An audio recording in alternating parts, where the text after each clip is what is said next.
Por más de que un hogar sea moral y éticamente correcto, si Cristo no está en ese hogar no puede transmitir el verdadero amor. ¿Cuántos dicen amén? Si me entienden. ¿Viste que la Biblia habla acerca de los frutos del Espíritu? ¿Me siguen? Habla de los frutos del Espíritu, del gozo, de la paz, del amor. Y algo que el Señor me ministraba en esta semana mientras escuchaba una prédica, el hermano que predicaba decía puntualmente así: si una persona que necesita amor busca amor humano, lo único que estará consiguiendo es cariño, pero no amor. Porque el amor es un fruto que sale desde el Espíritu. Si una persona quiere realmente disfrutar la vida desde el gozo y busca gozo desde un aspecto humano, lo único que va a recibir es alegría, no gozo, porque el gozo es un fruto del Espíritu Santo. Si alguien busca paz, tranquilidad, humanamente hablando, o sea, desde el ser humano, lo único que conseguirá es tranquilidad, pero no conseguirá paz, porque la paz es un fruto del Espíritu. Entonces tenemos que entender que si Cristo no está en el espíritu de esa familia, si Cristo no está en el espíritu de ese padre de familia, no está en el espíritu de esa madre de familia, ese hogar, insisto con esta idea, podemos haber sido amados, contenidos en una casa donde papá y mamá nunca se separaron, nunca vimos una discusión, no vivimos en un lugar disfuncional, pero si Cristo no está ahí, no podemos disfrutar el verdadero fruto, que es el fruto del espíritu, por ejemplo, del amor. Por eso es que todo hogar podrá salir adelante.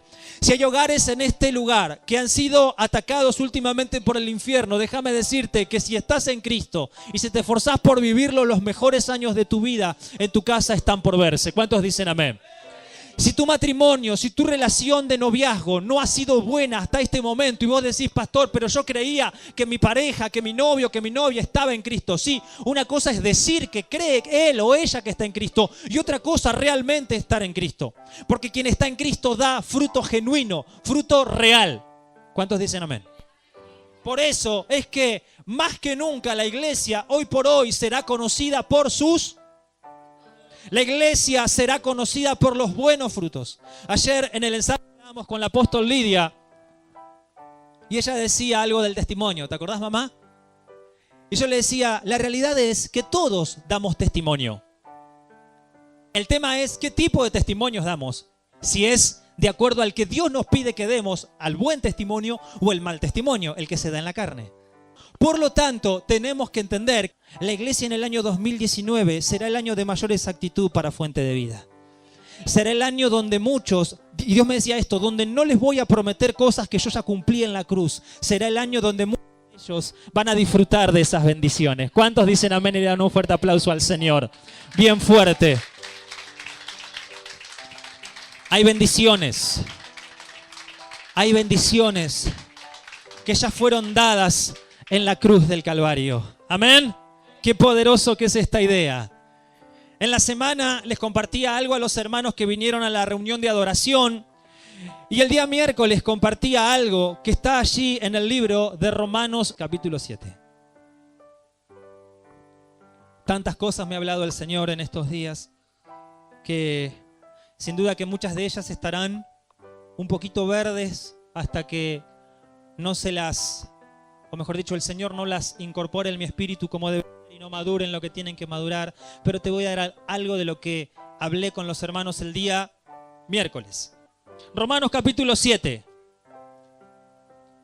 Si hay algo que yo le pedí al Señor en el último campamento y en los últimos días, algo que le pedí al Señor, fue que me diera la capacidad de poder utilizar las palabras lo más sencillas posibles para poder predicar la palabra del Señor. Y le dije al Señor, Señor, quiero que mis mensajes lo puedan entender los niños, quiero que lo puedan entender los preadolescentes, quiero que lo puedan entender los adolescentes, quiero que lo puedan entender los adultos mayores o los hermanos de la tercera edad, quiero que lo puedan entender absolutamente todos a mis mensajes. Y por eso es que hay palabras en la Biblia que son un tanto difíciles por la versión en la que fue escrita la Biblia, ¿sí? Pero la verdad es que ha sido un desafío para mí poder decirle al Señor, Señor, quiero que todos me entiendan. Tenemos todo Romanos capítulo 7. Arrancamos desde el verso 1. Dice así. ¿Lo tenemos todos? Hoy Dios te va a hablar. Decirle a la persona que está a tu lado, Dios te va a hablar. Así que atención, decile. Pero decile, posta, presta atención. Y antes de comenzar, vos sabés que muchas personas han banalizado la expresión Dios me habló, Dios me dijo. Muchas personas dijeron Dios me habló y en realidad Dios nunca habló. Muchas personas mataron en el nombre de Dios porque dijeron Dios me dijo que haga la guerra santa. Dios me dijo, el otro día veíamos la película El Zorro, la 2, ¿se acuerdan? La leyenda del zorro, que hay un maleante que dice que él hace la obra de Dios. Qué pena que el nombre de Dios sea banalizado y sea tan vapuleado y menospreciado por personajes así, porque lamentablemente la expresión Dios me habló o en el nombre de Dios tuvo cierta pérdida de valor. Personas la utilizaron para manipular, para someter, para asesinar, escuchá esto, para violar. ¿Vos sabías que los españoles cuando vinieron hace 6 siglos atrás, vinieron en el nombre de Dios a matar? Vinieron en el nombre de Dios a violar. Vinieron en el nombre de Dios a robarse el oro de América. Y vos decís, ¿cómo puede ser que Dios haya permitido eso? Sí, porque Satanás utilizó este suceso histórico para mostrar el diseño incorrecto de lo que Dios en realidad es. Entonces vos hoy a alguien le decís, Dios es amor, y lo primero que te dice, pero ¿cómo puede ser que Dios sea amor? ¿Viste lo que hicieron los españoles cuando mataron tantos aborígenes, tantos nativos americanos? ¿Cómo me hablas de que Dios es amor? Claro, porque Satanás lo que hace es mostrarnos siempre el diseño incorrecto del Dios correcto. ¿Cuántos me dan un fuerte amén si me entienden? Pero la realidad es esta, Dios nos está llamando a que revaloricemos la expresión Dios me habló. ¿Amén? Y que tengamos en cuenta, Dios me va a hablar. Decirle de vuelta al que está a tu lado, Dios te va a hablar. Romanos capítulo 7, verso 1 dice, ¿acaso ignoran, hermanos, pues hablo con los que conocen la ley, que la ley se enseñorea del hombre entre tanto que éste vive? Porque la mujer casada está sujeta por la ley al marido mientras éste vive. Pero si el marido muere, ella queda libre de la ley del marido. Así pues, si en vida del marido se uniere a otro varón, será llamada adúltera. Pero si su marido muriere, es libre de esa ley. De tal manera que si se uniere a otro marido, no será adúltera. Así también ustedes, hermanos míos, habéis muerto a la ley mediante el cuerpo de Cristo, para que seáis de otro, del que resucitó de los muertos, a fin de que llevemos fruto para Dios. Decí conmigo, fruto para Dios. Verso 5, porque mientras estábamos en la carne, las pasiones pecaminosas que eran por la ley, obraban en nuestros miembros, llevando fruto para muerte. Decí conmigo, fruto para muerte. Recién dijimos frutos para Dios, ahora es frutos para muerte, ¿sí? ¿Dónde estábamos? Verso 6. Pero ahora estamos libres de la ley por haber muerto para aquella en que estábamos sujetos. De modo que sirvamos bajo el régimen nuevo del Espíritu y no bajo el régimen viejo de la letra. Amén. Cerrá tus ojos en donde estás, levantá tus manos. Padre Celestial, te damos gracias por este verso, por este pasaje. Gracias te damos, Señor, que hoy vas a utilizar para hablarnos. Señor, yo abro el entendimiento, la sabiduría de niños, de preadolescentes, de adolescentes, de jóvenes, de hombres, de mujeres, Señor, de adultos, de ancianos. Abro, Señor, el entendimiento para que todos puedan entenderte. Señor, dice tu palabra, dejen que los niños vengan a mí porque de ellos es el reino de Dios. Y Dios se está expresando en esta forma para que todos entendamos de que el reino de los cielos es entendible para todos. Es un reino que es apto para todo público. Por eso, Señor, deseo que mis palabras puedan ser utilizadas de la forma más correcta y que todos puedan entenderte, que la vida de Cristo sea transmitida a través de lo que hoy nos vas a mostrar, de lo que hoy nos vas a enseñar. Amén y amén. El día miércoles yo les comentaba algo, el inicio de la creación, cuando Dios crea a Adán y Eva, en el diseño de Dios no estaba el pecado. En los diseños de Dios el pecado no está, decir el pecado no está. En los diseños de Dios el pecado estorba. Decirle al que está a tu lado, en los diseños de Dios el pecado estorba. Ahora, si bien Dios diseñó todas las cosas de antemano, desde antes de que Adán y Eva fueran creados, Dios ya tenía propósito con nuestras vidas, y el único propósito que Dios tiene con nuestras vidas es que alberguemos, que llevemos, que traslademos a Cristo dentro de nosotros. Sin embargo, alguien aparece en escena que tergiversa este diseño e introduce el pecado en la naturaleza, mejor dicho, en la creación de Dios. Y por lo tanto, las personas, a partir del pecado de Adán y de Eva, empezaron a vivir en una naturaleza para la cual no fueron creadas. El hombre y la mujer fueron creados para vivir bajo la naturaleza, bajo la sustancia de Dios. En otras palabras, para ser como Dios. Y sin embargo, Satanás introduce el pecado y esto nos mete en una naturaleza de pecado. ¿Me va siguiendo? En una naturaleza para la cual no estábamos diseñados. Dios nos había diseñado con un fin, pero sin embargo Satanás introduce el pecado y rediseña en cierto punto el diseño de Dios. Entonces, ¿qué es lo que Dios tiene que hacer para tratar con la naturaleza del hombre? Dios tiene que hacer algo para controlar al hombre y que éste no peque tanto o directamente no peque. Entonces Dios empieza a ver que el hombre se portaba tan mal, al punto de que en un momento quiere destruir a la humanidad entera con un diluvio, pero aún así este diluvio no cambió la naturaleza del hombre, porque el hombre siguió pecando. ¿Cuántos dicen amén? Es decir, el diluvio del arca de Noé parece que a la gente le agarró ahí el pavor y el miedo momentáneo. ¡Ay, nos vamos a morir! Pero fue momentáneo, fue algo que pasó efímeramente, y me hace acordar a nuestros días. Me hace acordar cuando personas en la actualidad, en tanto y en cuanto están con la soga al cuello y se acercan a Dios, pero después la soga se aflojó un poquito y ya nos olvidamos de Dios. Y algo pasó, algo similar pasó con el arca de Noé. El diluvio universal no cambió la naturaleza del hombre. Entonces pasaron años, pasaron los siglos, y Dios algo tuvo que crear para controlar esa naturaleza humana. Entonces, escúchenme los niños preadolescentes, por favor. Dios creó leyes. Decí conmigo, leyes. Quizás la mayoría de los que estamos aquí hemos recibido a la ley de Dios como los 10 mandamientos. ¿Los conocemos o no? O por lo menos hemos escuchado de que existen 10 mandamientos, cuando en realidad existen un montón de mandamientos más. Existen muchísimos mandamientos. Ahora, Dios crea esta ley. Decí conmigo, Dios creó una ley. Y la realidad es que la ley que Dios creó no cambió nuestra naturaleza de pecado, porque las personas siguieron pecando y seguimos pecando hasta nuestros días. ¿Vamos hasta acá? Y quiero que se entienda esto. Si vos has ido a un zoológico, les puse el mismo ejemplo el día miércoles. Si vos has ido a un zoológico, has visto que detrás de esas rejas tenés a un oso polar, tenés a un león, tenés a un tigre. ¿Han ido a zoológicos? Que me levante la mano los que fueron a zoológicos. Vos fíjate que las vallas, fíjate que las rejas, fíjate que esos acrílicos gruesos en donde están los gorilas detrás, lo único que hacen es controlar. Decí conmigo, solo controlan. Pero no cambian la naturaleza del animal. ¿Me van siguiendo? Porque si vos lo sacás al gorila de ahí, el gorila sigue siendo gorila.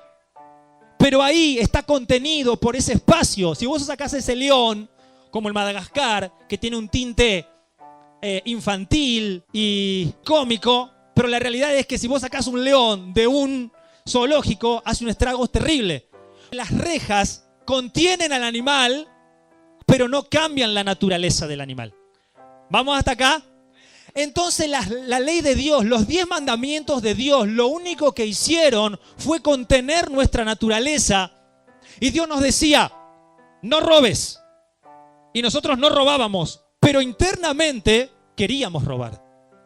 ¿O no? Dios nos decía, no mientas, pero internamente queríamos mentir. Porque lo único que hacía la ley era controlar nuestras acciones, pero no cambiaba nuestra naturaleza. Dios nos decía, no te vas a inclinar a otros dioses que no sea yo. Y vos decís, bueno, a ver, no me inclino delante de otros dioses, pero la realidad es que en mi corazón sigo teniendo ídolos. Tantos mandamientos que hay en el Antiguo Testamento y en el Nuevo Testamento, lo único que hicieron fue controlar nuestra naturaleza, pero no cambiaron nuestra naturaleza. Si yo a ustedes les dijera, cuando salgan, pongo el ejemplo del casco porque es el que más me viene a la mano. Cuando salgan de acá, todos los que tienen moto, por favor, usen casco, porque acá en la esquina están parando. Y vos vas a decir, una multa de de casco y vale 6.000, 10.000 pesos, dependiendo la cara del policía. ¿O no? Y dependiendo la cara del de la multa. Ahora, si yo no te dijera y no estuvieran parando ahí, vos no usás el casco. Capaz, no sé, quizás me equivoco. ¿Me siguen con lo que quiero decir? Porque la realidad es esta, que nuestra naturaleza humana, destinada a pecar, en este nuevo diseño que Dios hace, nuestra naturaleza, lo único que hizo fue estar controlada por la ley de Dios, pero la ley de Dios no nos cambió. Entonces lo que acabamos de leer, el apóstol Pablo utiliza, y escúchenme y entiéndase esto, el apóstol Pablo utiliza la idea, la relación del matrimonio para explicar algo que está buenísimo y que hoy vas a descubrir. Ahora, en el matrimonio, y no quiero hablar del matrimonio ni que la gente, ya salió el pastor con que me tengo que casar. No voy a hablar de eso. Lo que estoy diciendo es que quiero utilizar la simbología del matrimonio, y Pablo utiliza la simbología del matrimonio para explicarte lo que hoy vas a entender. Pablo dice, así como en ese matrimonio donde la mujer está casada con un hombre que la hostiga, que la obliga a hacer algo que ella no quiere ser. ¿Me siguen? El apóstol Pablo dice, de la misma forma que en un matrimonio una mujer es obligada por su marido a hacer algo en contra de su voluntad, y ponerlo del otro lado también, vamos hacia el lado del varón también, de la misma forma que un hombre es obligado por una mujer a hacer algo que está en contra de su voluntad. ¿Me siguen? Y yo puse el ejemplo el día miércoles. ¿Viste esas personas que controlan a su marido? No quiero que mires al que está al lado, todo el que trajo su pareja. El que le dice, ¿quién te escribió? ¿Con quién estuviste? Si salías a las 8, ¿por qué llegaste 8:20 acá? Sí, capaz que los más chiquitos no entienden lo que estoy hablando. Ya lo van a entender. Esperemos que permanezcan en Cristo para que no lo sufran esto. ¿Sí? Yo nunca lo sufrí. Pero digo esto, las personas esas que pretenden tenerlos cortitos, ¿viste? Si a esta le suelto la rienda, usted no sabe, pastor. O si a este atorrante le suelto la rienda, no sabe. Se me escapa, ¿eh? Y Pablo utiliza este ejemplo de este varón, de este hombre que hostiga a su mujer para obligarla a hacer algo que ella no quiere ser. O bien vayamos a la cuestión masculina, ¿sí? O como el hombre que obliga a su mujer, o la mujer que obliga a su hombre a hacer algo que él no quiere ser. Pablo lo que está diciendo, de la misma forma, la ley, los mandamientos, nos obligaron a hacer algo que nuestra naturaleza no estaba preparada para hacer. ¿Me siguen? Vos al nene le decís, no metas los dedos en el enchufe. ¿Qué hace el nene? Va y mete el dedo en el enchufe.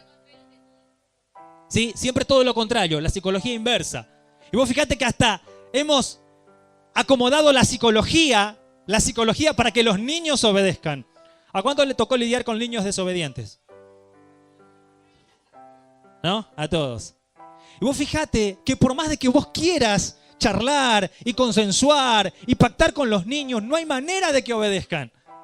Porque la realidad es esta, que obedecerán por un tiempo, pero está en su naturaleza ser desobedientes. ¿Me están entendiendo, sí o no? Y el apóstol Pablo dice, de la misma forma, la ley de Dios era como ese marido que nos obligaba a hacer cosas en contra de nuestra voluntad. Lo que hizo la ley de Dios simplemente fue controlar nuestra naturaleza, pero no cambió la naturaleza. Lo que hizo la ley de Dios, y no estoy hablando mal de Dios, lo que simplemente estoy diciendo es que, y con esto tampoco quiero decir que Dios fracasó, porque en definitiva, hasta que Cristo viene, la ley controlaba, la ley, si es posible, por decirlo de alguna forma, tendía a que el hombre no se descarrilara, porque la realidad es esta, toda naturaleza biológica está destinada a desobedecer. ¿Cómo nosotros entrenamos un caballo? Los que los doman. Siempre hay una doma de algo. ¿Sí o no? Cada vez que vos te comprás un animal, terminás domándolo. Si vos te comprás un caniche toy, no lo domás como un caballo, no te subís arriba del caniche. Pero en definitiva lo terminás domando al animal. ¿Se entiende lo que digo? Si vos te compraste una tortuga, si vos te compraste una gallina, si te compraste un cordero, siempre, de una forma u otra, lo llevamos y lo domesticamos hacia lo que nosotros somos, porque la naturaleza biológica y animal está destinada a desobedecer. ¿Vamos hasta acá? Ahora, dice el apóstol Pablo, escuchen esto, porque esto está buenísimo. Si la mujer, y aquí el apóstol va a hablar de la iglesia, decí conmigo la iglesia. Si la mujer que está casada con esta ley dejara a este marido y se fuera con otro marido, ella será llamada adúltera. Porque eso es adulterio. La relación sexual fuera del matrimonio. Y él dice, si la mujer dejara a este marido que es la ley y se fuere con otro, se uniere a otro marido, lo que va a pasar es que ella será llamada adúltera. Y hay una particularidad que tiene este marido actual de la iglesia, y no me estoy refiriendo puntualmente a esta iglesia, pero digo esto, la particularidad que tiene este marido es que este marido llamado ley no va a morir nunca. ¿Me siguen? De la misma forma que Cristo es inmortal, la ley de Moisés, y mejor dicho, la ley de Dios también es inmortal. Entonces, ¿cuál es la solución de Dios a esta cuestión? Pregúntame, ¿cuál es la solución, pastor? Y esto es lo más extraordinario, esto es lo más poderoso. Porque si la mujer que está casada con la ley no puede abandonar a este esposo, alguien de los dos tiene que morir para que la mujer sea libre. Y ya dijimos que la ley es inmortal, la ley no muere. Entonces la que tiene que morir, ¿quién es? La que tiene que morir es la... Y quiero que se entienda lo que estoy diciendo. Porque no es que la iglesia tiene que morir y meterse en un ataúd físicamente. ¿Me van siguiendo? A la muerte a la que Pablo se refiere es el deseo voluntario de querer dejar todo aquello que sé que Dios desaprueba. Hay personas que ingresaron en este 2018 con un carácter y salieron o están saliendo de o debieran estar saliendo de este año 2018 con un carácter totalmente transformado en la persona de Cristo. Quiero que nadie se me distraiga, por favor. Quiero que me atiendan. En los próximos 15 minutos ya termino. Te decía lo siguiente. Hay personas que entraron al 2018 con un carácter y están saliendo del 2018 con el mismo carácter. Otros han mejorado su carácter. Y la pregunta de rigor es esta. Pregunto lo siguiente. ¿Cuántos de los que estamos acá en este 2018 hemos muerto a cosas que sé que Dios desaprueba? Que me levante la mano. ¿Cuántos dijeron, esto a Dios no le agrada? Por eso es que lo decido entregar voluntariamente. De eso se trata morir. Morir a mi carácter, morir a mi vocabulario procaz, morir a mis deseos carnales, morir a los malos pensamientos, morir a la mentira. ¿Ingresaron algunos con problemas de mentira en el 2018? No me levante la mano, pero levante su mano espiritualmente. Si estamos llegando al final del 2018, todavía con el problema de la mentira, quiere decir que todavía no moriste a la mentira. ¿Se entiende lo que digo? Ahora, el grave problema es cuando nosotros intentamos matar áreas de nuestra vida con nuestras propias fuerzas. Ahí realmente estamos en un problema. Decirle que está a tu lado, estamos en un problema. Cuando queremos hacer, decíselo, cuando queremos hacer las cosas con nuestras fuerzas. Y en esta ecuación, escuchen esto, cuando la iglesia, y es la mujer a la que Pablo se refiere, cuando la iglesia entrega voluntariamente esas áreas que sabe que la están deteniendo, la iglesia está muriendo. Pero está muriendo a todo lo que la iglesia le gusta carnalmente hablando, pero está viviendo en el espíritu para Dios. ¿Cuántos dicen amén a esto? Para que puedas entender mejor el concepto de muerte.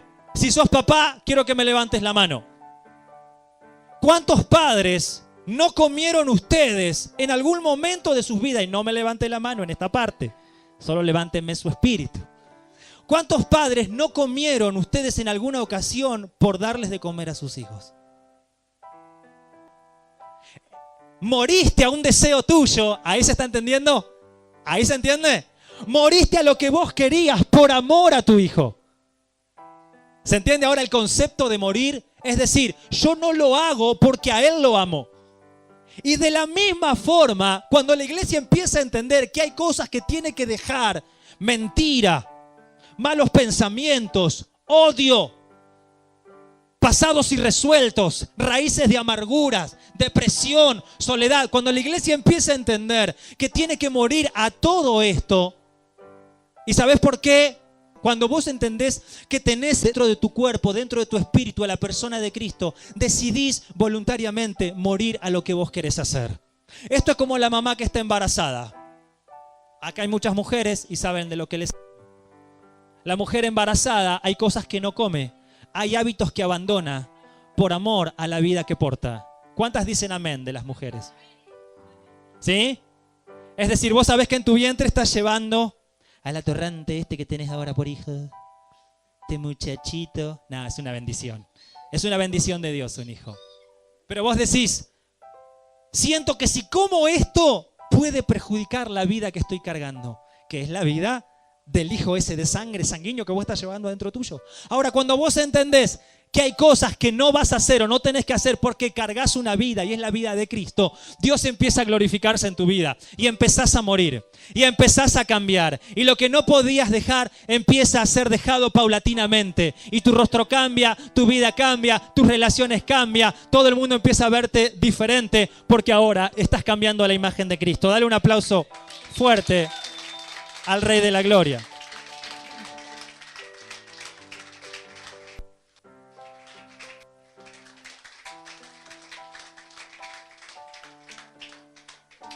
Entonces nos quedamos en la parte donde la mujer tiene que morir. Y vos vas a decir, pero qué Dios misógino, qué Dios machista. No, la realidad no es esa. Dios no es misógino, Dios no es machista. Nuestra fe no es una fe machista, como dicen tantas personas. A ver, los muchachos acá, como dicen tantas personas que cazan un micrófono, periodistas, gente que se alzan de distintos organizaciones de derechos humanos. Dios no es machista, no es misógino. Por eso es que Jesucristo tenía dentro de su ministerio un montón de mujeres que no le servían a Jesús, le servían a la causa del reino, que son dos cosas distintas. Por eso Dios no tuvo problema en levantar a una mujer llamada Esther.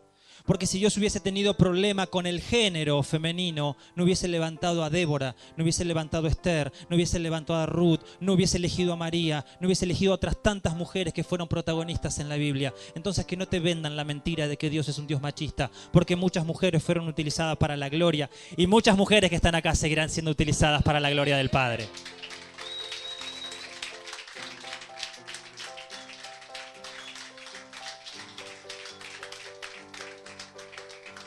Ahora, la iglesia tiene que morir. Entonces, Dios permite que la mujer muera. Ya escucha esto. Porque es necesario que la mujer muera. Porque si la mujer no muere, seguirá perpetuamente, indefinidamente casada con la ley. Entonces, Dios permite que la mujer muera, pero la mujer no quedó muerta, sino que la mujer ahora resucita.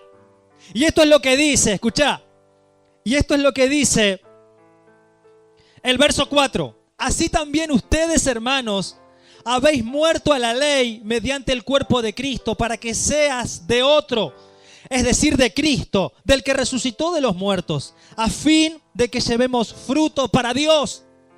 La realidad es esta, que cuando vos decidís morir, también sos resucitado en Cristo. ¿Esto qué quiere decir? Cuando vos morís a la mentira, al rencor, a las raíces de amargura, a la pornografía, a los malos pensamientos, estás muriendo a lo que vos te gusta hacer, pero al mismo tiempo estás resucitando con Cristo en una persona totalmente nueva, transformada, renovada. Por eso es que yo digo, papá, mamá, permití que su hijo se acerque a la iglesia. Esposos, permitan que sus esposas, que tu novia se acerque a la iglesia, porque en la iglesia transformamos a las personas hacia el diseño original que Dios siempre tuvo para la mujer. Mujeres, permitan que sus novios, que sus esposos se acerquen a la iglesia. Acá no le lavamos la mente a nadie. Si querés que te laven el cerebro, prende el 13, prende el 11, prende el Canal América. Todos esos canales que te cargan de información, con un montón de información distorsionada, que te llevan a hacerte pensar lo que ellos quieren que vos piensen. En la iglesia no le cambiamos la cabeza a nadie. En definitiva, Dios transforma nuestra naturaleza. Por eso es que hay hombres que vienen a la iglesia siendo los más golpeadores y los más machistas y los más hostigadores y salen siendo unos canichetoy, ya que estoy pero no por lo de loco. Viste que los canillas son medio raros. Por eso es que tenemos que permitir que nuestra familia se acerque a la iglesia, porque es en este lugar donde empezamos a adquirir la nueva naturaleza de Dios. Ahora, y ya voy cerrando con esto, la mujer muere y resucita. ¿Cuántos en esta noche quieren decir conmigo, yo voy a empezar a morir a lo que yo quiero, a mis propios deseos? En nuestra fe hay palabras que tienen que ser bien interpretadas. Si yo a vos te dijera, ¿qué concepto tenés de la palabra muerte? Y vos decís, ay pastor, qué feo, morir, muerte. Porque nosotros creemos que muerte es cuando nos llegó el turno y nos meten en un cajón y nos velan 24 horas y al otro día nos llevan al cementerio. Nosotros entendemos eso por muerte. Pero hay que redimir, decir conmigo, hay que redimir. Es decir, hay que llevar al significado de la palabra muerte al diseño original. Y en el diseño original, la palabra muerte significa dejar de ser yo para que viva Él. Y yo te pregunto, ¿cuántos de los que estamos acá hemos fracasado en la vida siendo como sos?